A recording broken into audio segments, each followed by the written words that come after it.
What languages did Eleanor of Aquitaine speak? Imagine living in a time when knowing several languages was a sign of intelligence and high status. Eleanor of Aquitaine was just that kind of woman. Born in what is now southwestern France, she grew up surrounded by different languages. Her native tongue was likely Poitevin, a dialect of the northern French language called Poitou dialect. This was common among the noble families in her region. Eleanor was also familiar with Occitan, also known as Languedoc. This language was popular among troubadours and courtiers in southern France. It was the language of poetry, music, and courtly love.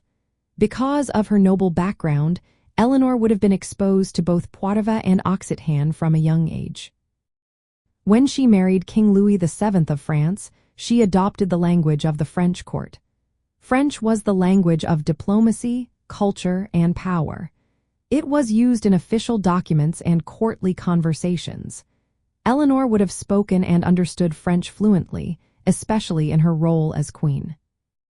Later, when she married Henry II of England, French remained important.